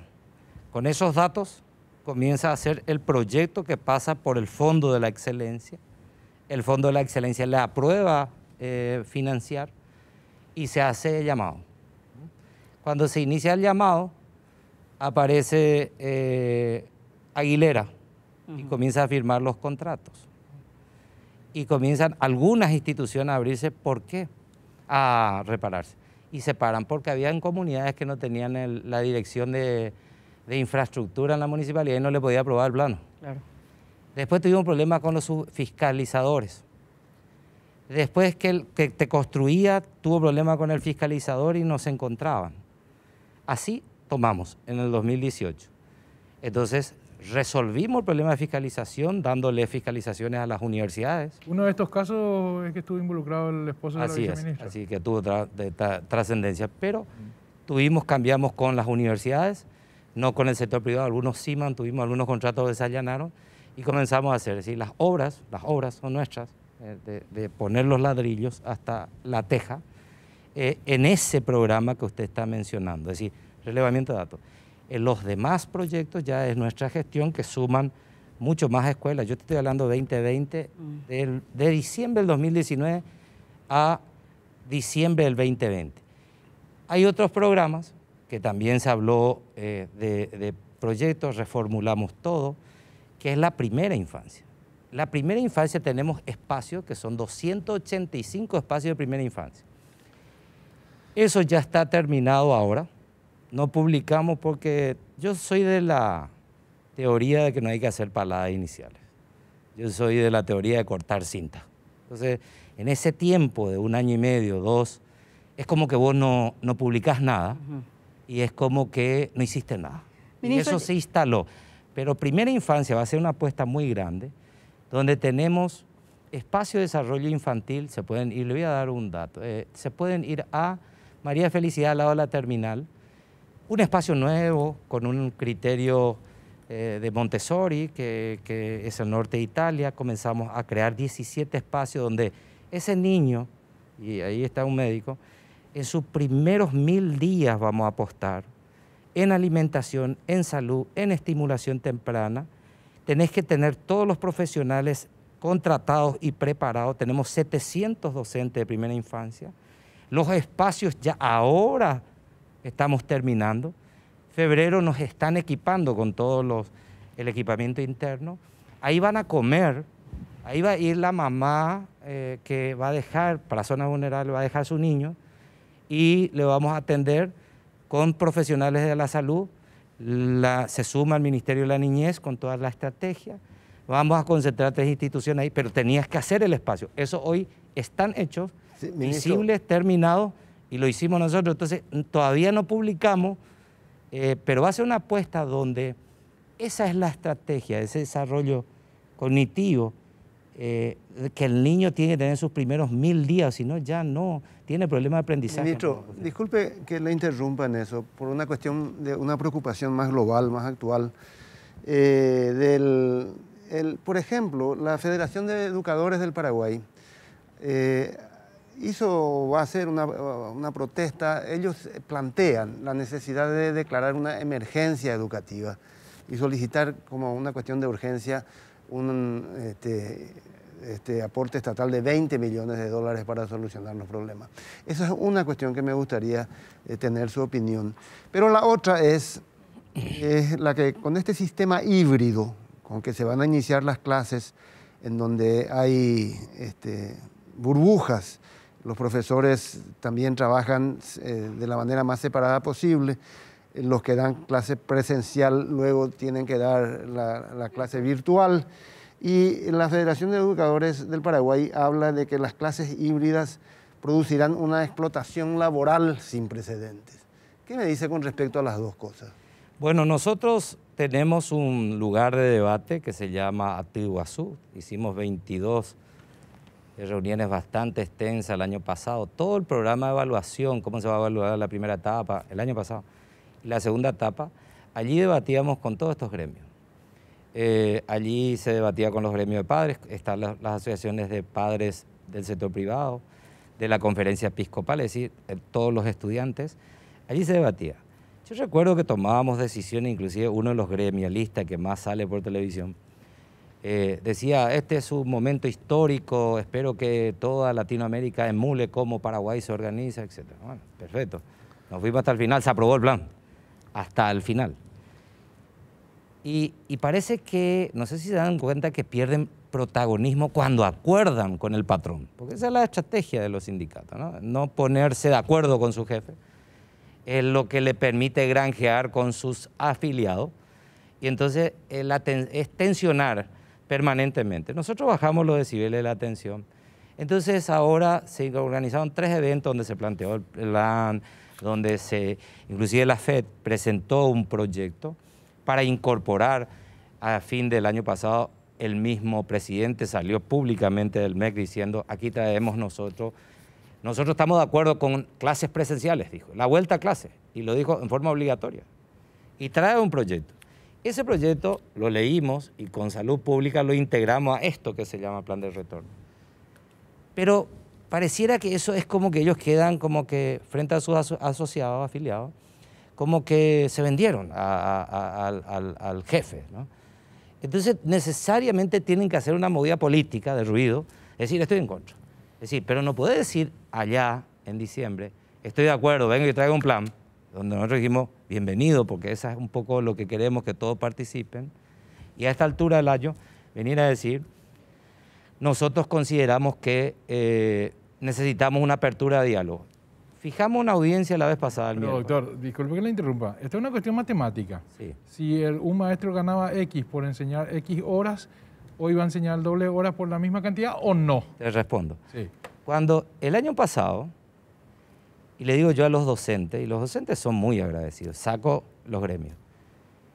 El año pasado, en mayo, nosotros ya no teníamos recursos para pagar docentes, desde Hacienda. Y yo me fui y le expliqué al ministro de Hacienda entonces, Benigno, y al presidente, le dije, pero están trabajando los docentes, estamos con una plataforma, están haciendo un esfuerzo extraordinario, los docentes. Y no podemos dejar de pagarle el salario, si va a hacer recortes. Entonces, de ese famoso crédito de 1.600 millones de dólares, se le pagaba al personal de salud su salario. Se le incorpora a los docentes y se garantiza, y nos faltó una sola moneda en los beneficios de los docentes. Cobraron en tiempo, en fecha, mientras, y yo les digo a ellos, tenemos que ser agradecidos. No, pero ¿por qué voy a agradecer si es su obligación? No, agradecido con el contexto que vive el país. Quebraron muchas empresas, no hay impuestos, no se está pagando. Tenemos que entender que usted se va a un cajero, cobra y enseña desde su casa y en la plataforma, y trabajamos también. Y eso hizo que de repente el sector gremial quede tranquilo, no se incomode tanto. Entonces hoy vienen y no entendiendo el protocolo y tampoco participando de la última reunión donde le invitamos por escrito, dice, nos retiramos. ¿Y qué sale en la prensa? Gremio le dan la espalda a PETA. No, son ellos los que no quieren entender el debate, etcétera. Y después por ahí le pregunta un periodista, le dice, ¿pero por qué usted, si PETA está abierto al diálogo y mostró que 22 reuniones, ¿por qué usted le trata que él no abra? Y te está invitando públicamente. Porque es como un monólogo. No es verdad, porque se graban porque es virtual la reunión, y hasta se vota, hasta se votó el año pasado. Entonces me envía el presidente de ese gremio que usted mencionó un mensaje, me dijo, nosotros queremos presencial y solamente con los docentes. Entonces le agarro y le digo, ¿no van a participar el miércoles? No. Perfecto, hagamos el lunes. Mañana a las 14 horas lo voy a recibir en forma presencial. Quiero transmitir al país, porque abierto las puertas, que no entre cuatro paredes, le vamos a... Ya tienen ellos esto. Vamos a recibir sus consultas y esa pregunta sobre la explotación laboral le vamos a responder. Y le dije al equipo que le va a recibir, pues yo voy a estar con ellos, no hablemos nosotros. Vamos a dejar que ellos pregunten. En la medida que preguntan, porque si no, pues van a salir a decir en la calle al terminar la reunión, fue monólogo otra vez ellos. Algunos dijeron, PETA viene, nos junta y nos muestra su obra. ¿Qué cosa les muestra? Sus obras. Es decir, antes no había obras. Yo les muestro la gestión en un tiempo, porque ellos son los líderes, y le digo, mire, logramos que se le pague a los docentes y se garantiza el salario. Es una conquista enorme. Logramos que los docentes se les haga una plataforma donde el docente no prepara su clase. Esté la docente, y antes tenía que estar preparando mañana para enseñar primer grado pie por. Hoy entra en una plataforma, baja todo preparado el material con video y le envía a su alumno. Pero no contestó, ministro, lo que le planteamos. Ahora voy, pero te estoy diciendo lo que hizo el ministerio, que ministro, es un poco una gestión... En ese punto nomás me dicen, hablando también, aparte de lo que le dijo el doctor Boxia, con otros sectores de la educación, y dice, es cierto que PETA habla con uno, dice, el canal está abierto, me dice. El problema con PETA, me dicen, es que cuando toma el micrófono PETA, él nomás habla, y él nomás quiere imponer su plan, y al final el diálogo se convierte en algo estanco. O sea, hablamos nosotros, pero cuando habla PETA, al final tenemos que terminar yendo no, porque él quiere imponer solamente sus ideas. Mire, en realidad no hay un diálogo. No. Me pareció nomás porque decía, porque Sí. justo usted mencionó la palabra monólogo, y Sí. no es solamente de los sindicatos este tema, porque he hablado con otros sectores de la educación y me dice que ese es el problema con usted, que no hay un diálogo y no hay, que usted solamente quiere imponer sus ideas. Y bueno, y así estamos como estamos en la educación todavía, ¿verdad? Mire, dentro de la plataforma, que fue una donación de una empresa internacional, eso hay que destacar, vale más o menos 250 millones de dólares la donación. Es un transbordador espacial para hacer virtualidad. Hoy todas las reuniones se hacen a través. La transformación educativa, el debate que estamos llevando después de 30 años con dos universidades de prestigio, Columbia y Católica, expertos internacionales, donde ustedes quieren saber qué se viene para los próximos años en materia curricular. Hoy se está llevando adelante, después de 30 años, en esa plataforma. Felizmente eso se graba y felizmente yo saqué una resolución que quien dirige la reunión es Robert Cano. Fue una cuestión de tiempo, yo tengo que atender un montón de cosas. Y no hablo. Entonces, está grabado, no participo, estoy escuchando, a veces pregunto cosas, a veces le intervengo y le digo a Robert, ahí te está levantando la mano Estela que quiere hablar. Es decir, hasta eso puede desinformar. Entonces, uno tiene que hacer, parece que tenemos que publicar por Facebook Live, lo vamos a hacer mañana, donde lo que le estoy diciendo, nosotros vamos a recibir sus preguntas y le vamos a responder. Y no vamos a hablar, yo no voy a hablar. Pero eso tampoco está bien. No. Si usted es un ministro de Educación, pero yo no voy a dice, estar, yo no voy a hablar. Yo no le voy a hablar. Bueno, señores, vengo a mostrar 7.000 instituciones en qué condiciones está, y hago todo. No va a hablar primero lo que dice. No. Okay. Yo voy a escuchar y me va a decir, ¿cómo están las infraestructuras del país? Permiso. El director de infraestructura puede tomar uso de la palabra. Yo voy a dirigir la reunión. Responda. ¿Cómo están los recursos para, reemplazar a 2.000, casi 3.000 docentes que son vulnerables? Y le dijimos, entrar en una plataforma y justificar si tenés una enfermedad de base y vos no vas a ir presencial. Imagínate, eso hizo el ministerio, ni siquiera un gremio nos pidió, ¿no? Nos fuimos a Salud Pública y le dijimos al ministro, necesitamos que entre los que se van a vacunar primero sean los docentes. Aceptó Salud Pública. Después del personal médico están los docentes. Eso es gestión gremial. De repente el ministerio se adelanta, se anticipa y por allí es como que pierden protagonismo. La explotación laboral. No va a ser tal cosa. Primero, te explicaba lo de la plataforma que el MEC hace el desarrollo de clases para los docentes. Entonces, en vez de ser explotación laboral, es una ayuda extremadamente importante que el MEC hizo con 400 docentes ad honorem. Aparte de hacer eso sí pueden decir me explotó. Ellos vinieron y dijeron, queremos sumarnos a esta lista de patriotas, de prepararle todas las clases a todos los docentes del país, que ellos entren, bajen y envíen. Entonces no hablamos de explotación laboral.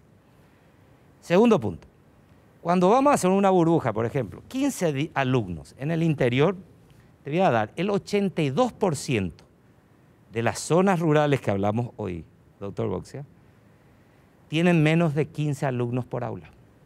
Si nosotros tenemos un mapa escolar y sabemos por el registro de estudiantes cuántos alumnos hay en aula. Entonces, el 82% de ese porcentaje del interior que te dije, eso tiene menos de 15 alumnos. Entonces, estamos hablando de una burbuja perfectamente realizable, donde el interior, allá en Orqueta, en Abaí, Tabaí, esas escuelitas plurigrado de 3, 4 aulas, tienen esa cantidad, 8, 9, eso es presencial. ¿Sabe por qué, Andrés? Porque ese niño sí tuvo dificultad con la conectividad. Por eso ese niño vuelve. Y en esa zona, cuando vos pones el mapa epidemiológico, no hay circulación comunitaria. ¿Y cómo se va a hacer en esos lugares? En esos lugares vuelven todos, gracias a Dios, y le instamos... Se va a hacer todo presencial. Presencial. Le instamos a los padres de esas zonas rurales, salvo que el niño tenga una enfermedad de base grave, vamos a atender la virtualidad. En las zonas, ¿conoces el juego del cubo Rubik? Sí. Donde vos, Rubik creo que es, donde vos querés armar todo y tenés que ir viendo porque se te va dando varias aristas, armá acá y se te desarma acá. Bueno, en un colegio donde primero, segundo, tercer grado, primer ciclo, no se va a cruzar con el cuarto, quinto y sexto. ¿Por qué?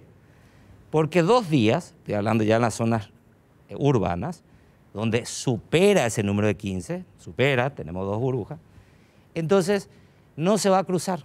Lunes y martes va a ser virtual, presencial para uno, lunes y martes va a ser virtual para el otro. Y se invierte el jueves y el viernes. Entonces, a ver si me hago entender, el mismo espacio puede ocuparse y no necesito demasiada infraestructura. ¿Se dan cuenta que me va a sobrar espacio organizando así? Es decir, una cuestión nomás, ministro. ¿Entendieron esa parte? Antes de ir al corte. ¿Es cierto que hay 5.000 escuelas sin internet, sin conexión a internet? Le puedo pedir que responda a la claro, vuelta a la pausa. Esa y otra cuestión también que me apuntan con respecto a los docentes y el plan que usted presenta a la vuelta de esta pausa, que es la última en Bajo la Lupa. Muy bien, estamos en Bajo la Lupa conversando con el ministro de Educación, el doctor Eduardo Peta. Doctor, cuando hablábamos con los médicos recién, antes de empezar a hablar con usted, justamente comentábamos la diferencia entre el sistema de salud pública y la salud privada, ¿verdad? Y algunos ductos de comunicación que empezaron a hacerse gracias a la aparición del COVID, ¿verdad? Acá también hay una diferencia sustancial entre la educación privada y la educación pública. Los problemas de uno y otro son completamente distintos. Y más aún la diferencia entre los problemas del área urbana y del área rural. En la pausa Estela decía, en algunos lugares del área rural no se hubiera luego suspendido las clases, ¿verdad? Las compañías sobre todo. Pero los problemas surgen cuando uno sale del papel y va a la realidad. Por eso le preguntaba, ¿es cierto que hay 5.000 escuelas sin conexión a internet? Primero hablemos que no tenían ninguna internet. Eran 8.000. Y vos decís, pero ¿y cómo siglo XXI sin internet? Uno mira al gobierno americano nomás. Googlea, te va a encontrar que Obama fue el que comenzó a incorporar el internet en las escuelas. Antes no existía. Y hoy, en los Estados Unidos, no todas las escuelas tienen internet. Estoy hablando del dueño del satélite. Nosotros comenzamos a incorporar y hoy te podemos decir dónde están porque tenemos un mapa. Tenemos un mapa escolar donde hoy se sabe todo dónde están las escuelas que antes no se tenía. Cuando, ¿se acuerda que hablé de Marta con el trabajo, que hizo un trabajo muy interesante pero muy sacrificado? No se ubicaban todos. Y él le llevó mucho tiempo. Hoy tenés un mapa escolar. Después tenemos un mapa de infraestructura. Vos entras así desde tu celular y vas a ver todas las escuelas con su foto. Y estamos cargando todas las fotos. Y vamos a cargar fotos feas también, ¿eh? Y después tenemos en el mismo mapa un mapa de internet. Hoy tenemos 1.800 escuelas con internet, Wi-Fi. De 8.000. 1.800 escuelas, ¿no? Te voy a dar ya la ecuación enseguida. Ajá. ¿Siguen conectando? Sí.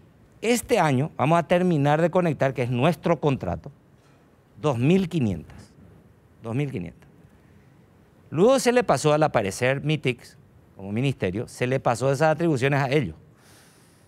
Y se le pasó recursos también, son 62 millones de dólares que le pasamos a MITIC. Ellos van a conectar, y ya están conectando, 2.500. Es decir, vamos a tener por número redondo 5.000 escuelas conectadas. La pregunta es... ¿Cuándo? A final de año. Ahora, fin 2021. Vos me decís, ¿cuánto equivaldría ese 5.000 escuelas, esas 5.000 escuelas, sabiendo que hay 8.000? La mayor cantidad de matrículas. Va a ser el 87% del total de la matrícula de escuelas públicas, 1.200.000, van a tener internet. ¿Por qué no lo hicieron antes del 2020?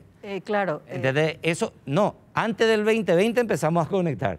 Es decir, no es que porque vino la pandemia, porque entendíamos que la visión de incorporar tecnología en las escuelas era importante y nos agarró esto y nos da más fortaleza como para conectar más. Entonces, este 2021 completamos 2.500 nosotros.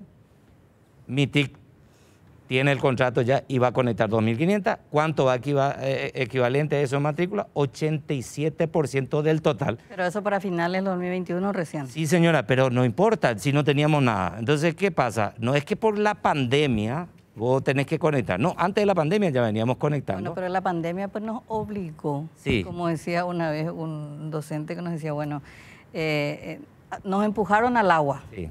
Y algunos sabían nadar, otros encontraron una salvavidas y otros se ahogaron. Es decir, el 2020 fue un año casi sabático, por llamarlo en términos administrativos. No sé, porque fue difícil. Fue difícil, ¿verdad? Pero ¿se pudo o no haber hecho más en infraestructura en el 2020, ministro? Y fíjate, te voy a decir, en infraestructura de Internet, porque te estoy hablando fibra óptica, lo que yo te estoy diciendo, doctor Boxia, es fibra óptica, que es un sistema más complejo de llevar hasta las escuelas con fibra óptica, cableado por subterráneo, etc. Entonces vos mirás, y no se conectaron otras modalidades. Bueno, nosotros le comunicamos a todas las comunidades indígenas del país, 364 comunidades indígenas donde tienen escuelas, le entregamos equipo informático con internet. En Alto Paraguay, que la mayoría de las escuelas son de comunidades indígenas, se conectaron con antenas hasta que llegue la fibra óptica, pero con antenas internet, 2020 estoy hablando, y equipos informáticos. En las aulas hospitalarias, que cuando tomamos la gestión había 2 aulas hospitalarias. ¿Y qué es aula hospitalaria? El niño que tiene cáncer, que dejó la escuela y que está internado, que está haciendo su tratamiento.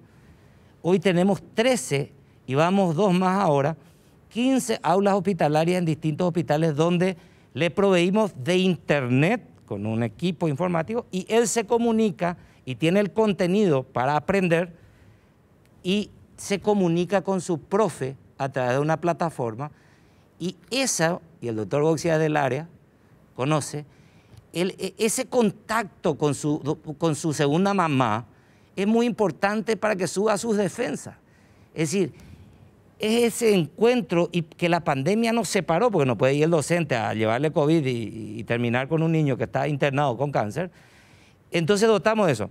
Después dijimos, las penitenciarías, ahí teníamos nosotros nuestras escuelas, dotamos a las penitenciarías con internet y con equipo informático le entregamos y a sus docentes. ¿Qué va a pasar, ministro, si un niño tiene COVID? Estamos hablando ya, se inician las clases, etcétera, etcétera. ¿Cuál es el protocolo en esos casos? ¿Cómo se aplica? Bueno, el protocolo es así. Tenés un comité educativo institucional de la escuela de riesgo. Institucional. Lidera el director, está con ella trabajando las ACES, las presidentas de las ACES, los estudiantes, los docentes. Ese es un equipo de riesgo institucional. Eso está aquí y tienen todas sus funciones que tienen que hacer. Preparar la escuela, el termómetro, el alcohol, cómo señalizar y hacer todo el circuito de tránsito interno. No se tienen que cruzar.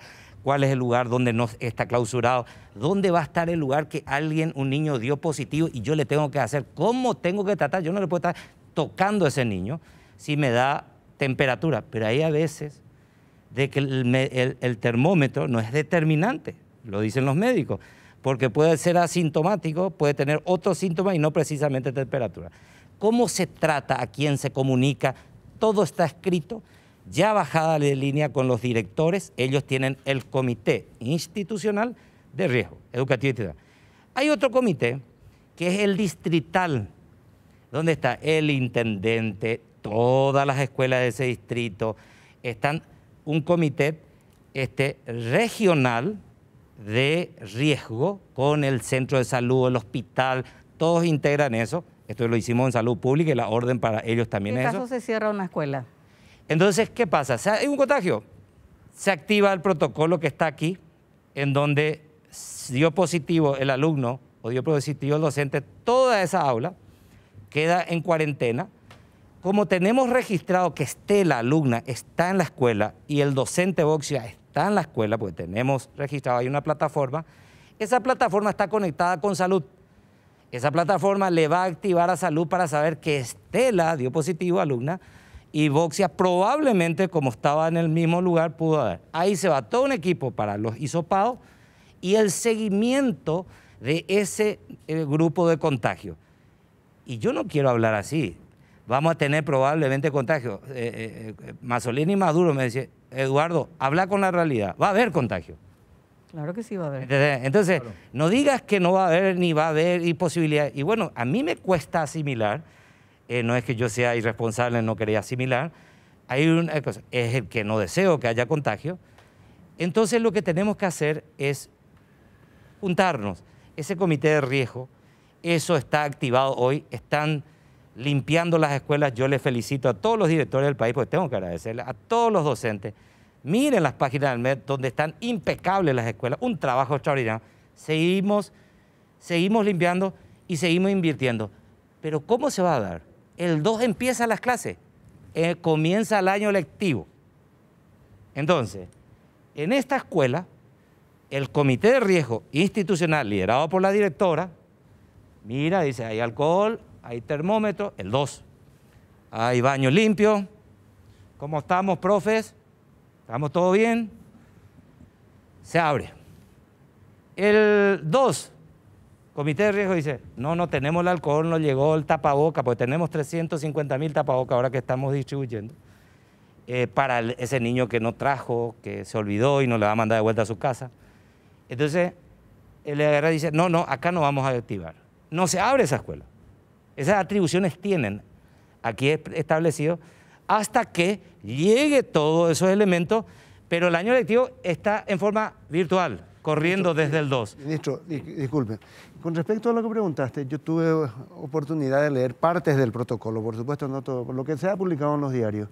Y realmente, por lo menos en el papel, está muy claro eso, ¿verdad? Así que, ¿qué sucede con la burbuja cuando aparece un caso positivo? Claro, ¿Qué sucede Para cuando... privado es terrible. Claro, Lo pasa que llamativo ese es que el niño queda en su casa y los de su burbuja también, pero no así los de la familia, de los niños que estuvieron en contacto con... Sí, pero ahí ya activa el protocolo y Salud Pública se comunica con la familia. Y hay un cálculo, una estimación que hicieron coordinadamente con el Ministerio de Salud de cuánto puede repercutir un niño o varios niños como vectores contagiando y que ese contagio sea masivo. Mira, ¿Está preparado el Ministerio de Salud para eso? Preguntamos mucho, porque se trabajó desde el año pasado. No es que este protocolo se amplió nomás del retorno.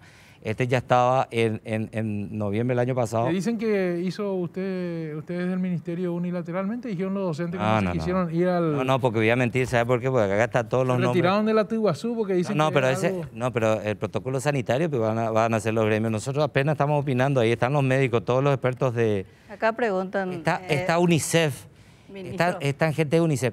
UNICEF nos pone 50 expertos en riesgo. Esos expertos en riesgo van a haber 2 por departamento con esos comités departamental de riesgo que le van a estar todo el año monitoreando y capacitando y activando 50 funcionarios expertos en riesgo que propone UNICEF. Todo esto se trabajó con Salud Pública y ahí le preguntábamos al ministro o a su equipo, a Sequeira, a todo ese gran equipo de Salud Pública a quien le agradecemos, y todo el equipo del MEC, técnicos que comenzaban a ensamblar, donde le preguntábamos estas posibilidades de riesgo, de contagio, cuánto va a repercutir, y ellos te señalan lo siguiente. Así como está la cosa en Paraguay hoy, no tenemos que estigmatizar a la escuela como un campo de concentración y de muerte. No, la escuela es un espacio de aprendizaje, es el lugar donde el padre confía, es el lugar donde todas esas escuelas que son nuevas, el docente, el padre mira y dice, no, mi escuela está hermosa, y mira la tele y dice, mira, qué pobre, esa escuela no está en condiciones el que muestra, pero el mío está, yo voy a enviar a mi hijo ahí. Por eso es esa diferencia, lo presencial. Los padres están de acuerdo, y yo rescato el pronunciamiento del arzobispo. El arzobispo haciendo un llamado a todos, a padres, alumnos, docentes, a la comunidad, a la sociedad, a trabajar juntos por un retorno seguro a las escuelas y también la modalidad virtual para aquellos que estén bajo factor de riesgo. Es decir, un pronunciamiento de la Iglesia donde tenemos que construir todo. Entonces yo aprovecho para decirle a los medios de comunicación, porque realmente tengo su antipatía total, o no sé si es una estrategia comunicacional, yo les pido un acompañamiento, que mostremos las realidades, ahí intervenimos. Pero, ministro, justamente lo que nosotros a lo largo de todo este año estuvimos recogiendo de fundamentalmente, es cierto, de los dirigentes gremiales, que son los entrevistados finalmente, pero que es una cuestión que se repite mucho, es la falta de participación en las decisiones y su individualismo en el liderazgo. No, pero eso es falso. No te estoy diciendo, decir, eso es falso. No quiero decir que eso es una mentira, es una mentira.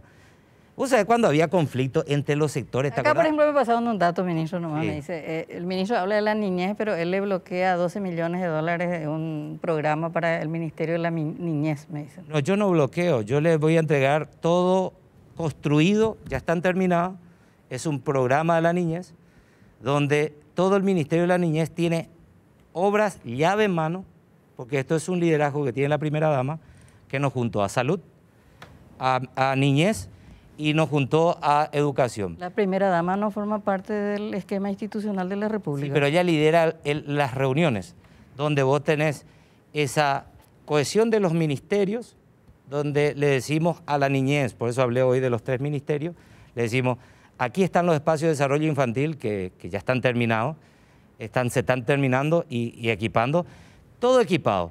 El Ministerio de la Niñez va a entrar allí y va a trabajar con nosotros. Nosotros tenemos 700 docentes capacitados, todo a disposición, es decir, todo servido.